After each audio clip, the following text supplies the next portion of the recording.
السلام علیکم ورحمۃ اللہ وبرکاتہ۔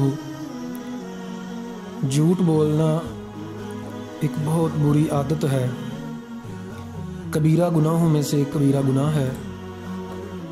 اللہ تعالیٰ قرآن مجید میں فرماتے ہیں ان اللہ لا یہدی من ہوا مسرف کذاب، اللہ جو کذاب بندہ ہے، جھوٹا ہے، اس کو کبھی بھی ہدایت نہیں دیتا۔ نبی کریم صلی اللہ علیہ وسلم نے فرمایا منافقت کی 4 نشانیاں ہیں، جس میں ایک ہوگی اس میں منافقت کی ایک علامت ہوگی، اور جس میں 4 ہوں گی وہ پکا منافق ہے۔ وَإِذَا حَدَّثَ كَاذِبًا، منافقت کی علامت یہ ہے جب وہ بات کرتا ہے تو جھوٹ بولتا ہے۔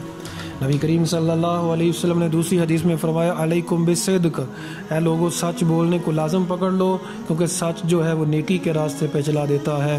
اور جب انسان سچ بولتا رہتا ہے اسے سچ بولنے کی عادت ہو جاتی ہے، ایک وقت آتا ہے اللہ تعالیٰ اسے سچوں میں سے لکھ دیتے ہیں کہ یہ بندہ سچا ہے۔ اور جھوٹ سے بچ جاؤ، کیونکہ جب انسان جھوٹ بولتا ہے تو وہ گناہ کی طرف جاتا ہے، اور گناہ اسے جہنم کی طرف لے کے جاتا ہے، اور اللہ تعالیٰ کے ہاں وہ کذاب لکھ دیا جاتا ہے۔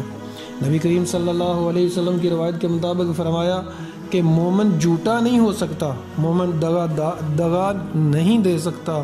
تو عزیز سامعین، جھوٹ بولنا جو ہے انتہائی بری عادت ہے۔ زبان کے جتنے بھی گناہ ہیں ان میں سے سب سے جو بیسک گناہ ہے وہ ہے جھوٹ۔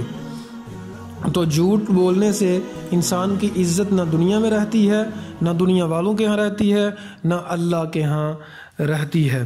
جھوٹ بولنا جو ہے یہ قطعاً بھی اسلام اس کی اجازت نہیں دیتا۔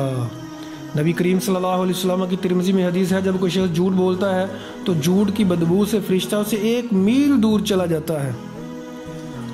اور محمد کریم صلی اللہ علیہ وسلم نے جو کبیرہ گناہ گنوائے کہ جو بڑے بڑے کبیرہ گناہ ہیں ان میں سے ایک ہے جھوٹی بات۔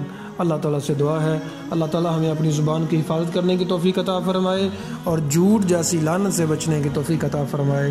جزاکم اللہ خیر و احسن الجزاء فی الدنیا والآخرہ۔ السلام علیکم۔